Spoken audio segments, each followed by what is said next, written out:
Hi, welcome to True Creeps, where the stories are true and the creeps are real. We'll cover stories from grotesque gore to the possibly plausible paranormal, to horrifying history, to tense and terrible true crime, and everything else that goes bump in the night. We're your hosts, Amanda, and I'm Lindsay, and we want you to join us while we creep. We cover mature topics. Listener discretion is advised. Need some love like I never needed love before. Want some haunted houses, baby. I had a little ghost. Hold on. I had a little ghost. Now I'm back for more. Wanna creep with ya, baby. Set my spirit free. It's the only way to be. Hello, everyone, and welcome back to our spooky travel series. I think along the way, though, our haunted hotels kind of meshed with spooky travel and it became one series. But we're just going to roll with it. Well, we started with haunted hotels and then we forgot that we can go places and that like travel exists because, I mean, I think that when you're talking about spooky travel, all of the hotels won't always be open forever because like, I don't know if it's a haunted hotel, it's got to set on fire at some time, right? So like, that's just how it works. So they might not exist for some period of time, but we might still talk about them. So it's like, travel, but also maybe just a look back. But anyway, all that to say, yes, they did blend into one. It happened. We didn't realize till recently. Insert Spice Girl song. I need some love like I never needed love before. Want some haunted houses, baby. I had a little ghost. Now I'm back for more. Wanna creep with ya, baby. Set my spirit free. It's the only way to be. Oh man, I'm crying because that was just random. We didn't plan that. Amanda can't plan for who I am. She's just like, I'm just gonna let this happen because what am I gonna, you know? Once I start, sometimes. Thank you for that. Thank you for this. Anywho, we have an actual episode we're talking about today, right? We do, I think. Little outline in front of me about it. So the spooky travel series is pretty much my favorite, I think. And it's also very helpful. We're pretty much travel agents now, right? Like it helps plan trips because now we know the idea of where we want to go and what we want to see in various parts of the world. I don't disagree with you. I think that I actually struggle to not pick haunted hotel spooky travel more often than not. Because I was like, the last time I had the pick the episode hat on, it was Death by Chocolate. And I was like, do we need a spooky travel one? And I was like, I just did Appalachia, so I have to wait. And then I'm glad I did, because I am excited about what you, when wearing the I'm picking the episode hat, decided.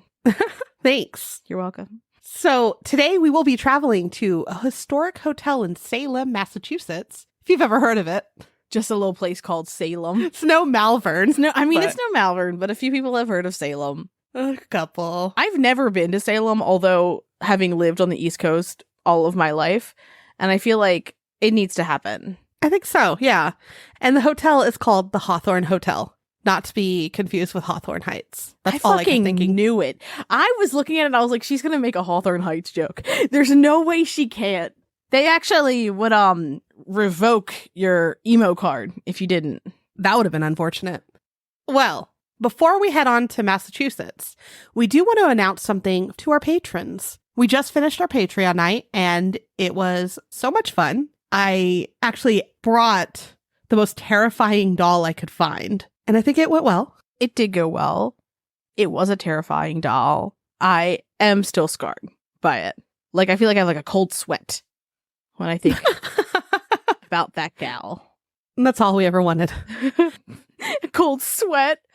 Cold sweat Cold and sweat. A ghost parody, baby. Perfect. And the ghost parody, you probably heard at the beginning, and you'll hear again probably at the end. Anyways, so we have another fun secret Patreon insider behind the scenes, I don't know what to call it, coming up in April. And we will give more details as April comes closer. But if you're thinking about joining our Patreon, now is the time, because then you'll be the first to get the deets and the hot goss to what's going on in April.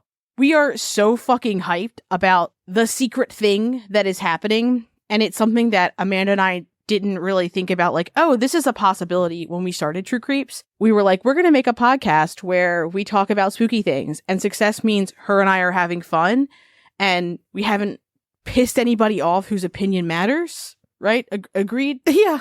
I mean, Hopefully. it's still the success metric, but the best part has been like getting to know people and being able to like creep with folks and building a community. And it's something we really want to lean into this year.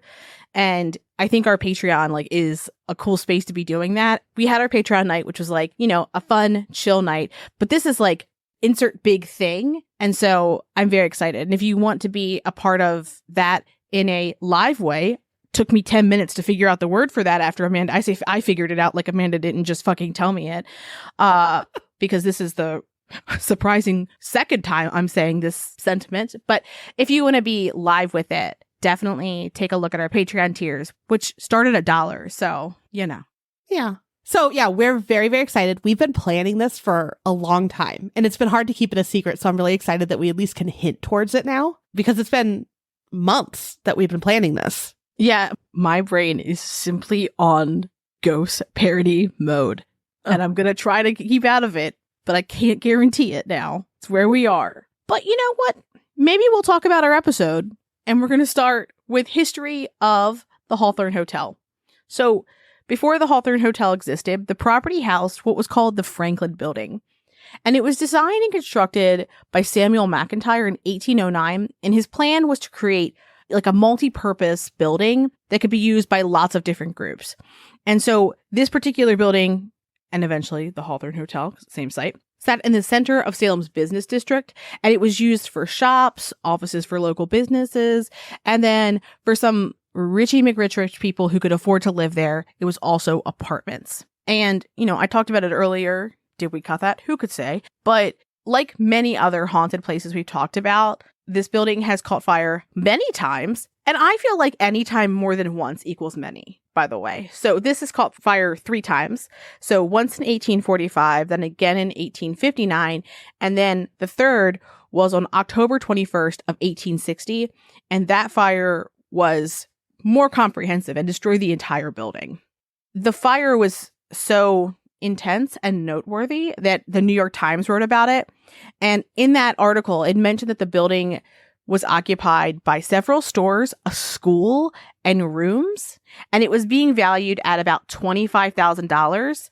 But remember, this is like 1860. So clearly worth a lot of more money today. Yeah. Again, so valued at $25,000 in terms of like what was actually there. But the insurance was only for $13,000, which meant that, you know, there's the building and the fact that it takes money to build the building and then everything in it and what it's valued for. So the loss ended up being about $35,000. Again, a lot of money, especially back then. Yes. So there's a book called Historical Sketch of Salem that went into what happened with the fire. And it mentions that the insurance had expired just a few hours before the big fire. But between the, quote, generosity of the insurance company and the liberal contributions of citizens, they were able to build a new building. How crazy is that? Could you imagine an insurance company being helpful to start? No, I cannot. But also, I was like, how would it have just expired a few hours ago? But like if your insurance policy ends on Sunday and then on Monday you wreck the thing that was insured, it was just a few hours ago. But oh, that must have been like painful. Yes. For the owner. Yes. I saw some articles that talked about more specifics, but I couldn't find any reliable sources that said this, but it sounded like the fire was very early in the morning and that there was like a disconnect as to when the insurance was going to expire, whether or not they even knew it. Oof. Painful. Very painful. Well, like we mentioned a moment ago, they did eventually build a new building, and that construction began in 1863. And the building was opened again in 1864. Now, before the Franklin Building even existed, the Salem Marine Society had occupied any building that was at this address for many years. And what the Salem Marine Society is it's actually the oldest organization in the city. And before it was the Franklin Building, both 1 and 2, it was a, quote, nondescript building, as some sources called it. We did some digging, and we found one source that did go back all the way to 1675, when it was a house built by Colonel John Higginson. And it changed hands over the years and eventually was torn down in 1809. And we believe that that nondescript building may have been called the Archer Block. And then it changed hands a few more times. And then the Salem Marine Society took hold of it in 1818. And that's when it was renamed the Franklin Building. Now, the original purpose of the Salem Marine Society was to be a safe haven for sailors, also to help families that lost loved ones at sea, and to expand the knowledge of ocean navigation. So they had a lot to do.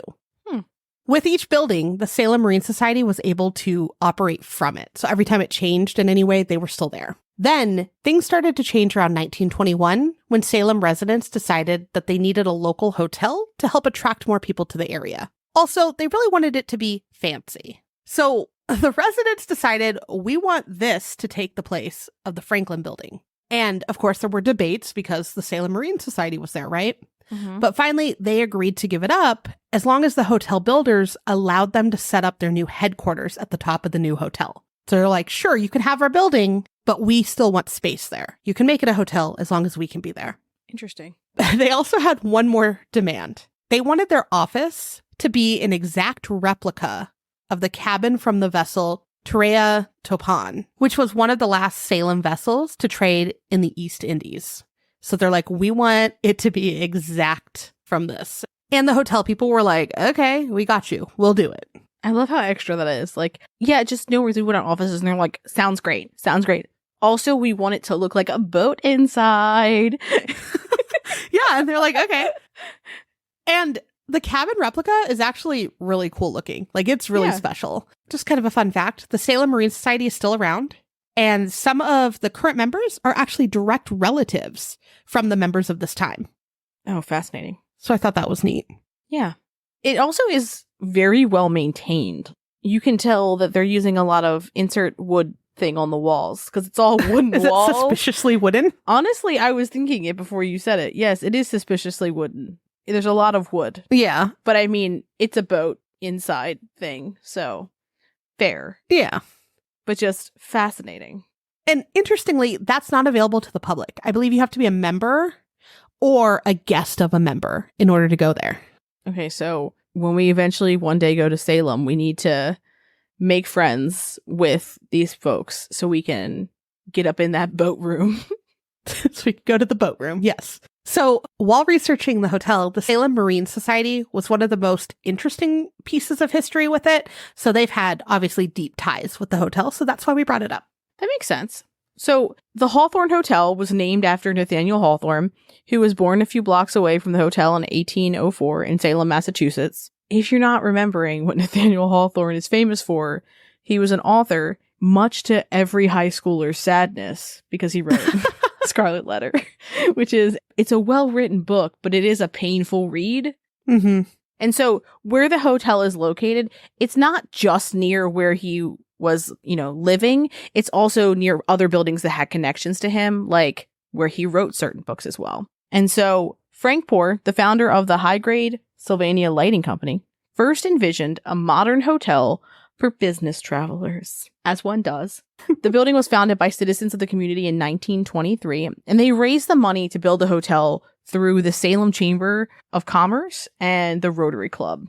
And it was built through stock purchases from citizens of Salem as Salem's People's Hotel, which that's really interesting to think about. Yeah, they really wanted their hotel. Like fucking crowdfunding. We are doing it. Yeah. The people who did this would have fucking loved GoFundMe. Anyway, so more than $500,000 worth of stock was sold in a single week, and the residents owned the hotel through that stock until World War II, when a group of local businessmen acquired the controlling interest. So the people of Salem also raised an additional $10,000 so that they could move the statue of Nathaniel Hawthorne onto Hawthorne Boulevard, which is right across the street from the hotel. The construction for the hotel began in 1924, and it opened on July 23rd of 1925. And again, not surprising at all because everybody was like super fucking hyped about this hotel. It was a massive event, and there was a flag raising ceremony and a parade. When the hotel first opened, it had 93 rooms, which includes 6 suites. We did see some sources that said 150 rooms, so we're not quite sure, but it was somewhere between 93 and 150. But now it has 89 guest rooms. So in the 1940s, the hotel wanted to expand their parking lot, so they bought the Crown & Chill Bentley house, which is right next door, and they moved that house across the street, so like they didn't tear it down, they just moved it. Yeah. And as an interesting note about this particular house, it's said that H.P. Lovecraft's story, The Thing on the Doorstep, is believed to have taken place in the house. So it's set there. Well, interesting note. That was a fun fact. Yeah. And the Crown and Shield Bentley house was eventually donated to the Essex Institute in 1959. So during this time, because more people were driving, that's why they expanded the parking lot, but it's also why they changed the name to the Hawthorne Motor Hotel. And around this same time, they also wanted to appear more modern, so they made some changes to the hotel. So they covered the Paladin windows in the ballroom. That ended up being temporary. They also replaced the second floor balcony with a meeting space, and they made a lot of the guest rooms bigger. During the 50s, the hotel added air conditioning, TVs, radio, and then in-room bathrooms. Necessary. All necessary. Those are all basic things now, but I would imagine like during the 1950s, people were like, ooh, fancy. Because I mean, some motels still have like, we have HBO. And I'm like, I'm not watching HBO here. You know, it's also interesting now to think like when you think of a nice hotel, I typically don't see the word motor in it. Yeah, I mean, I think that was obviously temporary. It's not called that anymore. But I think it was just to appeal to the driving people, since that was like a new thing that people would own cars and drive around. So throughout the years, the hotel went through various changes and hosted a variety of different events, activities, and even special guests. In the 60s, Miss Harriet James held a dance school inside the hotel, and they also had annual celebrations inside the Grand Ballroom. In the 60s, this is like the most exciting thing, the show Bewitched filmed the Salem saga, which was 7 episodes, and they had scenes within the hotel. Hot dog. Right. It aired on October 8th of 1970. That's when the 7 episodes started. And at first, the townspeople were not happy that the witchcraft reputation was being put in the spotlight again. They were like, we don't want anything to do with this. Cute, Salem. Cute. Right. But eventually they got over it. And something really fun is they ended up making a Bewitched monument. And it's about a 3-minute drive from the hotel. That's cool. And one of the most iconic scenes from that episode was actually filmed in the elevators at the Hawthorne. And I remembered this episode. I was like, oh, I think I know which one. And I went back and I watched it again. And there's a part where she's getting in the elevator to go up back to her room and her husband is going back down to like the restaurant. And so it's like a cute scene where they're inside the elevators. And from pictures that I've seen, it looks the same today, like the elevators. So kind of fun. Oh. We also saw that some of the actors stayed at the hotel during filming, and it's believed that Elizabeth Montgomery stayed in room 512. The hotel lobby also still leans into this, and they hold a lot of the memorabilia from the show. So they have a couple of the scripts and I believe a menu that was used in the show for that episode. It's interesting to think that like we haven't even gotten to any of the spooky parts of this, but when you hear about a place that has this much history and going on in it, it's like, you know that it has to be fucking haunted. Right, there's something there. Yeah, there has to be. And then sometime in the 70s, the hotel went through a foreclosure and they shut down for over a year. The hotel was also known as the Hawthorne Inn for a few years during this time, but it went back to the Hawthorne Hotel in 1989. And then in 1976, the hotel made some renovations. Are we ready to get to the spooky, Amanda? Are we ready for it? Always. Okay, so in 1990, the hotel hosted an unsuccessful seance on October 30th, and they were trying to contact, this makes me laugh because it feels very random, Harry Houdini, and it was the 64th anniversary of his death, and they were like, now's the fucking time. Let's get Harry on the fucking seance line. Let's go. But so, in that same year, the hotel was added to the list of historic hotels of America by the National Trust for Historic Preservation. Then, the next year in 1991, they began the tradition of hosting a haunted Halloween party. In 1997, in October, as they were preparing for the Halloween event, a small fire started in the basement. Luckily, no one was hurt and there wasn't too much damage, but some believe that the threat of fire may be responsible for some of the paranormal activity. Interesting. Normally don't see that as the cause. Well, I wonder if it was like the energies were like, oh, not again. So much fire. Like the ghosts were like, so help me God, if you don't maintain this building, I am going to haunt the fuck out of you. Now, look what you've done. Now I've got to haunt you because you are not practicing fire safety. Like it's like that. Maybe. Interesting. But so one source said that there have been 6 fires at the hotel, but we couldn't tell whether that was 6 fires when the hotel was a hotel or if there have been 6 fires at that site. Yeah, and history. Either is way too fucking many for one location. A lot. Yes, a lot. So in 2003, the Susanna Flint guest house was purchased by the hotel. And earlier we said that they built the parking lot and the structure that was there and that got moved. This house was located on the other side of what the parking lot was. So in 2011, after researching the building's history, it was renamed as the Fidelia Bridges Guest House, and that was to commemorate an artist named Fidelia Bridges who once lived there, which I love that. Yeah, Beautiful. I like that the hotel did its research and was like, actually, this would be cool. Fucking please do some research. We love a little research. So in 2007, Ghost Hunters, not to be confused with Ghost Adventures, did an investigation of the hotel. We looked for the episode, but we couldn't find this particular episode because this season was unavailable in a lot of streaming services, which is we'll typically watch episodes of like shows relating to our haunted places. But Travelocity has also named Hawthorne Hotel as the 4th most haunted hotel in America. Love that. Which I feel like that's a high number. It is. And, you know, let's talk about some of the famous visitors that they've had. Johnny Cash, fucking 10 out of 10. Love him. George W. Bush and his wife Laura, Colin Powell, Bill Clinton, actresses Bette Davis and Vanessa Redgrave, Robert De Niro, Bradley Cooper, and Jennifer Lawrence. And they stayed there and shot some scenes from Joy in that hotel. So, interesting. Yeah, I like that a lot of places like to film there. It does look really cool. Yeah, yeah. It's a pretty hotel. I mean, the outside is just like a big brick building, but the inside's really cool. Yeah.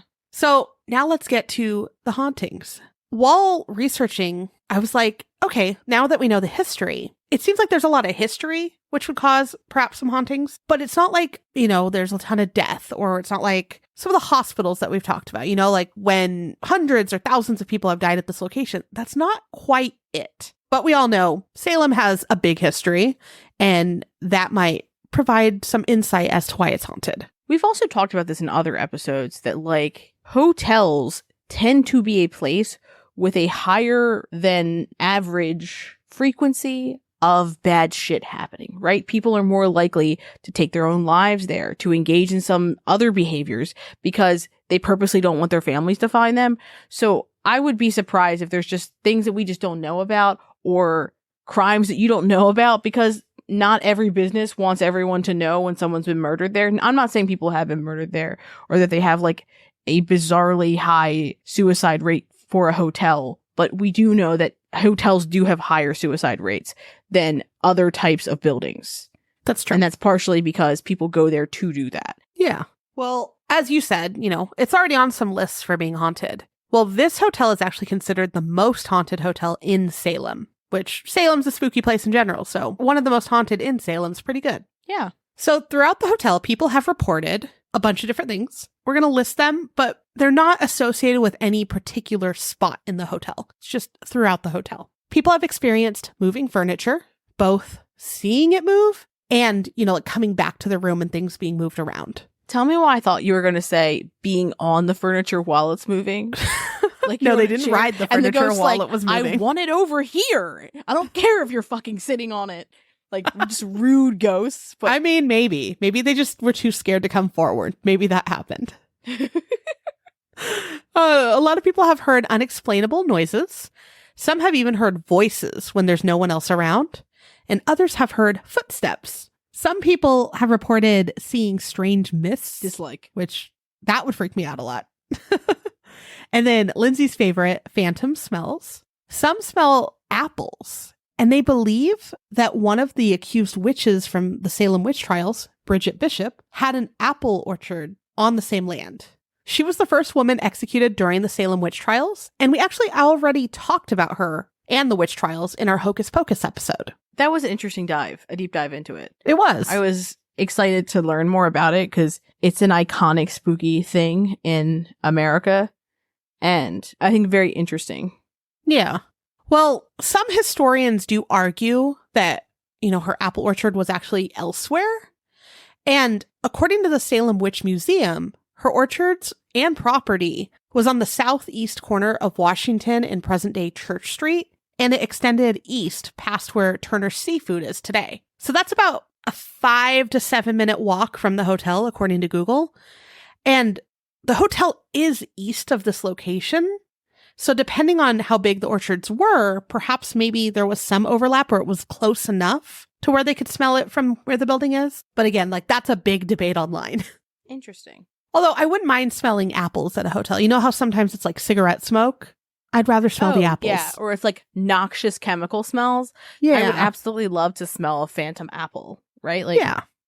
Unless I would wonder if there is some sort of like insert toxic thing that smells like apples, you know? I hope not. There's like random like chartreuse mold smells like green apples for some reason.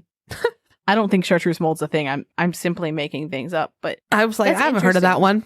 But again, I love a ghost smell. You know Yeah. I do. Yeah. Some people have claimed to see spirits of mariners and sea captains inside the hotel. And others have reported seeing faces in the mirrors when taking pictures, which that one like makes my heart really scared. Like if the thought of seeing something in a mirror or taking a picture and something appearing in a mirror is one of like the big scary things to me. I don't know why. Oh. Well, I think it's because the idea of there being something there that you can't see with your eyes, Yeah. but it exists in either a camera lens or in the mirror, and like you couldn't have seen it. It's like an uncontrollable situation. Well, it's funny because I'm like, yeah, I'm all for going to spooky places, right? Like I love going. I don't mind staying in a haunted hotel. But the thought of having to wash my face and close my eyes in front of a mirror or taking a picture and looking at the picture and there's something being in the mirror, that's a big no.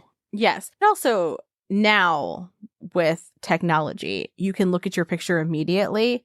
But back in the day when you had to go get your film developed to be able to see it, it's not as though you're going to know right then. It's you're going to know at some later date that there was an entity just like chilling next to you. And I don't like that. Like I like the idea of an instant, oh, I can see them now, not a, oh, that's fine. I took a mirror picture and there was a ghost next to me. Cool. Like that's a different feeling. That's different altogether. Agreed. But so we're going to just jump into some more particular stories. And the first is that one employee was working in the night shift and they were working in the lower deck, also known as the basement. So he was working and then stepped away from where he was working. And when he came back, the entire setup was changed. And some sources say that it was the furniture that was moved. After this, he refused to work the night shift again, which I feel like that's very fair. Yeah. Because that would stress me the fuck out, especially like say you didn't hear it or something like that. Also, just as a side note, like do not change my workstation. I will be very unhappy. Like if I don't know where like things should be, I would be just annoyed, not even spooked out, just annoyed, but also to be annoyed and scared. Well, I don't want to do the work twice. No, thank you. Yeah. And so earlier we talked about the Salem Marine Society and their boat floor, but it's that rooftop that has the replica cabin. And people have claimed that when they're in there, they've seen the ship's helm turn. And then after closing up the area for the night, some have come back the next morning to see that items that are usually locked up are strewn all over the room. And this will be things like charts, other objects, antique maps. And I would say that like if you are thinking of nautical items that would be locked up because they're collector's items, I would think that there would be like protractors for navigation and older writing utensils because like, you know, it's going to be different than what we have today, right? And then things so they could look further in the distance. Like all of these are tools that a person would use a lot and they might have their energy attached to it. So just saying. So the next story was in room 314 and people have had the feeling of someone tugging on their feet while they're trying to sleep. And I think that the most important part of that sentence is trying to sleep because the second something touches my feet, I'm not fucking sleeping. We made a whole episode on that. We have a whole fucking episode on it. It's called Tuck Your Tootsies. Fucking weird. You can tell what I've named an episode when it's fucking weird as hell. Man, it's just like... It was a good episode. She's into it. But don't fucking like that. So also in room 314, the closet sometimes will feel like someone is holding it shut when a guest is trying to open it. That would just immediately make me think that somebody was in the room and I would be similarly terrified of like, oh, because I think that haunting things that feel like there could be a person there are the things that scare me the most, because I am more unnerved by a current alive human than an apparition or a ghost. Only because I haven't had to be more scared of ghosts than I've had to deal with real people who've done terrible things. But I think I would probably just be like, and this isn't my room now. Like, I believe right? It is yours. Goodbye. There's a man in the walls. I'm not staying here. There's no evidence of there being a man in the walls. I just want to specify that. But if I felt like someone tugging a door shut, and then it just suddenly stopped, I would not assume haunting. I would assume man on the walls. Yeah. Immediately. So there's also been drastic changes in temperature. There's also room 325, and this is said to be the most haunted room. But some people consider the whole entire third floor to be spooky because, we were just in 314. People have reported hearing a child crying. Then some people have, they've reported having invisible hands touching them. Amanda wrote, perhaps a face massage in our outline. But what people have felt is people touching their hair and their hands and like tugging at the sheets while they sleep. I do need to point out that I like my nails having been done and I like my hair having been done, but the process of doing it, I do not like. The people who do it, who I like regularly see, are treasures, delights, incredibly skilled. I respect their work. If I could be asleep instead of being awake while getting these services, it would take 15% of the stress out of my life. That's probably a high number, but I don't like to always be perceived, but I like having the things done. And it is often like the having to see other people part that gets me to wait too long, and then my nails are growing out or my hair looks weird. And so I'm like, I would absolutely love if I could have ghost hairstylists and nail techs. So you can't see them? But then that means they're stuck in their profession. Yeah, they are. You're going back on your word there. Maybe it's a hobby. It's ghosts that have taken up the trade after they've died. Hobby. I took it as you wanted to be like under anesthesia to get your hair done. I mean, don't threaten me with a good time. Ben like actively likes anesthesia. He's like, ooh, what a nice nap. He's like so cavalier about it. Weirdo. I know. But anyway, back to room 325. People see the lights turning on and off, and then they'll also hear the faucet turning on and off, which interesting. Then people are also experiencing cold spots and floral smells, and then the doors will open and shut by themselves. And there are several reviews that we saw where people have said that they experienced the doors closing and opening on their own. Interesting. I would not like that. Oh, yeah. No, I would not like that either. I will point out, we have totally different than like a bathroom sink, obviously, but we have a touch faucet in my kitchen. Yeah. And we figured out that when the dishwasher is going, sometimes it'll knock it to turn on somehow. Oh. And so we'd have it turning on and off. You're like, I just have a weak ghost in my house. Like, it couldn't turn the faucet on, but it can tip tap. Yeah. Okay, so let's move to room 612 and the entire 6th floor. People have reported seeing a ghostly woman, and she wanders the halls, but usually stops at the door of room 612. Some believe that this is Bridget Bishop. But again, we really couldn't find any definite ties to this land, but she was close by. So, like, perhaps she visited maybe the house that used to be there or something. It seems like they're just making her into the boogeyman, honestly. That, like, everything is her, unless otherwise stated.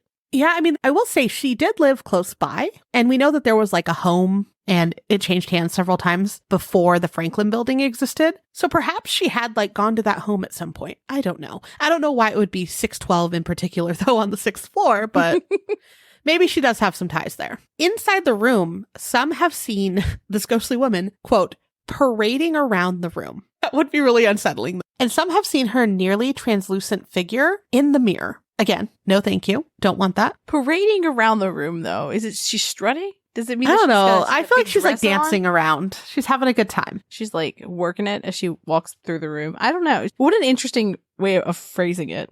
Yeah. Now, some people have also reported having an uneasy feeling while inside the room and that they don't feel alone. So even if they are alone, there's no one else in the room. They don't feel like they're alone. Fucking nightmare. Nightmare, yeah. So still on the 6th floor, let's move to room 610. There's a user on TripAdvisor called Turnist1 who left a review stating that after turning the lights out at 11 p.m., they heard a very loud sound in the room, and it made them and their guests jump up from bed. They thought someone maybe had opened the door, and so, of course, they go to investigate.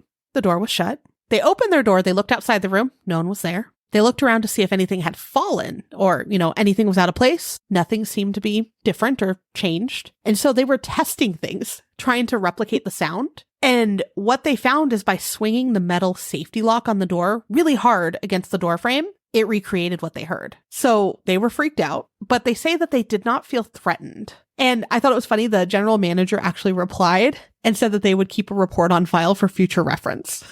In an unrelated note, the person in the adjacent room said that there was just a fucking cacophony of sound at 11 p.m.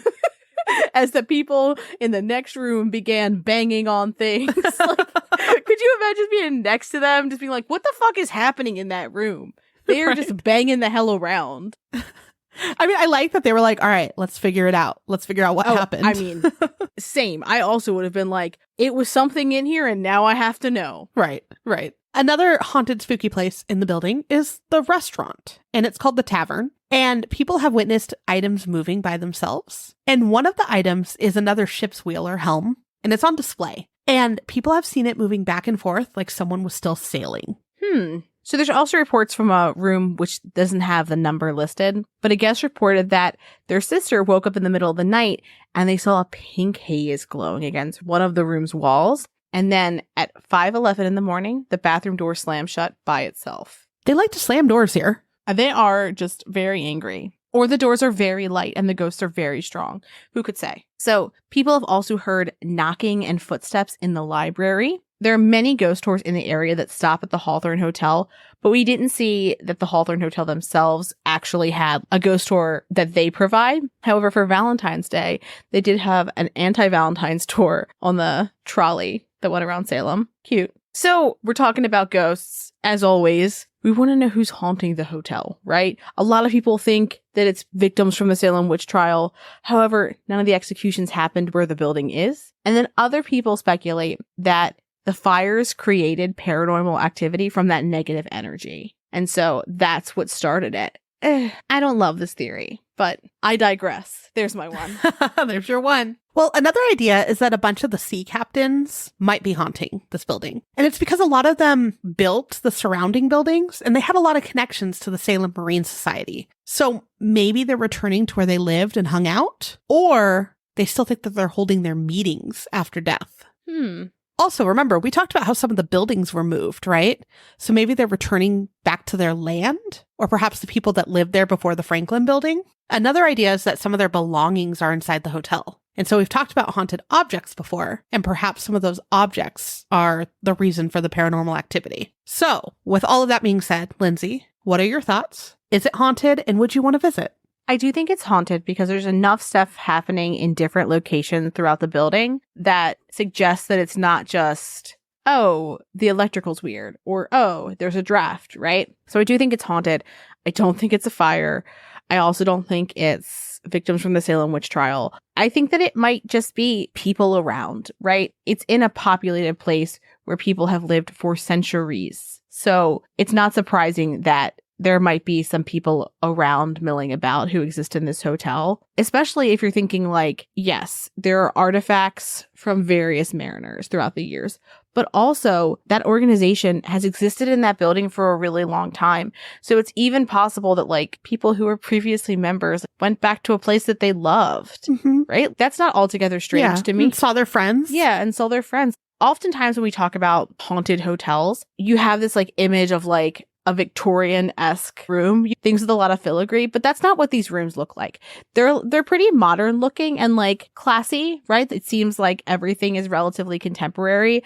So I wouldn't think that it's decor that exists in the hotel, like antiques that are holding onto these spirits. But I could see how, one, bad stuff happens at hotels. It's a known fact. Therefore, perhaps bad stuff happened there at some point. But I mean, I think it's just a mixed bag with like no one big event or group taking more than another. Yeah, there's a lot going on, and they're like different types of hauntings too. So I wouldn't say like it's one spirit. Maybe there's more. I think kind of not necessarily that the fires started paranormal activity, But I think because of a big negative thing happening could create a lot of big energy in a sense. And perhaps the energy is kind of replaying, if that makes sense. Like the big scary thing that happened. I don't know, people stressing because of the fire, things being lost, or even, the land changed hands many times before this hotel was there. So there have been, like you said, a number of people there on that land for many, many years. In addition, I've been reading a really good book that was recommended to me by Lexi, who runs the October All Year Instagram. If you haven't checked it out, her pictures are great. I don't want to give too much away because we'll be talking about this in the future, but the author explores a lot of ideas as to what might cause a haunting. And I really liked one of the ideas that they explore. And it's that a place that has a big past can harbor energy, right? We've talked about that before. And perhaps when people visit this place, especially like a public building, they may be leaving behind spirits that are usually with them.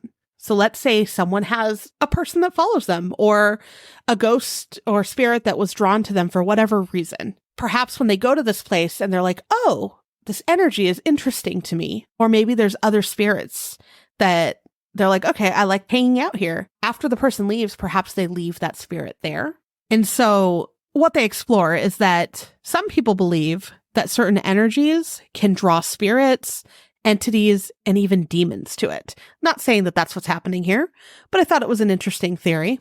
So if there were big feelings and big energies in the past here, and if energy does indeed remain in an area, I feel like that could be true. So maybe we don't have like a definite idea of who's haunting this place, but with so many claims and weird stories, I feel like there has to be something going on here. So I would say, yes, it is haunted.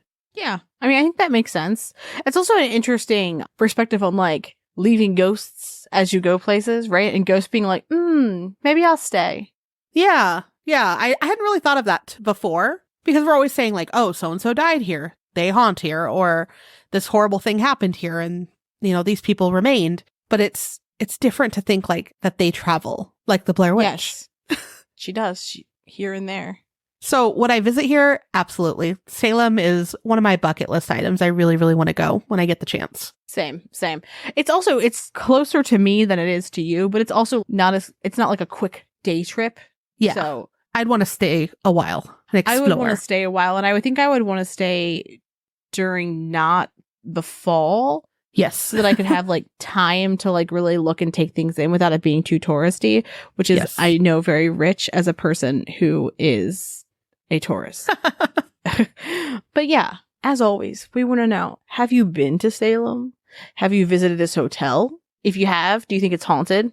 And then are there any other places you think that we should talk about in our spooky travel series? Is there a place where you're planning on going this year and you're like, ooh, I would love to know some spooky history of that area? Tell us. Yes. Let us inform you.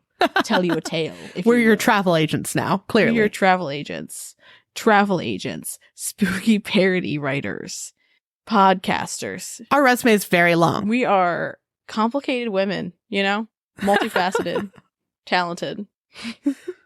And with that, have a great weekend. Thanks for creeping with us.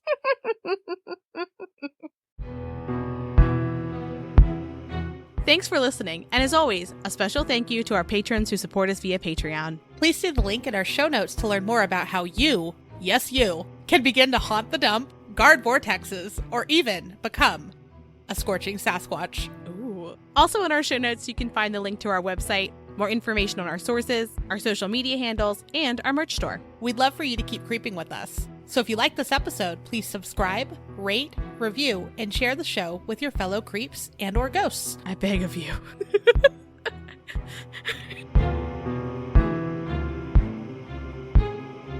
Inevitably, there will be haunted hotels that we inevitably talk about. Why did I say inevitably twice in that sentence? It's your new favorite word. Fucking Christ, digress. I digress. Inevitably. I don't even remember what episode. I blocked it out. I was just like, afterwards, I was like, well, I only get one digress per episode now. And once it's done, it's done. They just announced a tour too, and they're not coming here, and I was very sad. Are they a part of the emo tour that you could come to here to see, but you've chosen not to because you don't like me? Oh, is that why? Not that. There's no other reason. It's simply that you don't like me. By the way, this is apparently our last episode because Amanda hates me. It's because we found our true calling. Yeah, exactly. Well, I have invited you to When We Were Young 3 years now. Amanda, there's just no fucking way I'm going to put myself with that many people. Like, if you know anything about me, you know that this is great one-on-one. But if you were like, hey, now be charming with like 3,000 people where everyone's squished together, it's very loud, you're going to want to wear something. 3,000, cute. I know. I say like in one fucking, like in a general room, you're like, I would like to get a burger. I am hungry. There's 3,000 people. Not like 3,000 people in all of Vegas, because that would be a treasure and a delight. More so just a ton of fucking people. Everyone is touching me and sweating near me and loud. I'm 87 years old. I understand how a concert works. And you want to go to the one by you? What I'm saying is that I could be persuaded to go to that one if I didn't have to first get on an airplane, pack my clothing, disrupt my routine, not be near my cats. Like, I could be persuaded near more of my routine than I could to go to Vegas to do it, because I also feel like, dude, I am a fucking routine baby. When Ben's like, we're going to drive to a place rather than fly, I'm like, did you just propose to me? That's how much how strongly I feel about being able to drive somewhere where I can bring like a pillow that I like and a soft blanket to lay on, because I don't like other people's sheets, because I'm a fucking weirdo. This is obviously going on the end of the episode, but all this to say that, you know, yes, you have invited me to When We Were Young. I like also, by the way, that like we're acting as though you had to invite me. Like, I couldn't go unless Amanda okayed it. Well, yeah, I'm the queen of When We Were Young, obviously. When our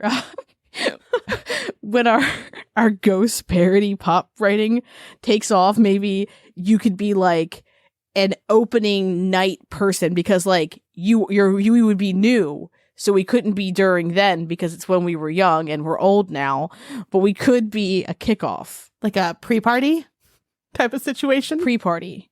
Ghost party. like a, hey, while we've got all y'all weirdos in the one place, I bet you like ghosts. I fucking bet you do. Let us sing you a little ditty.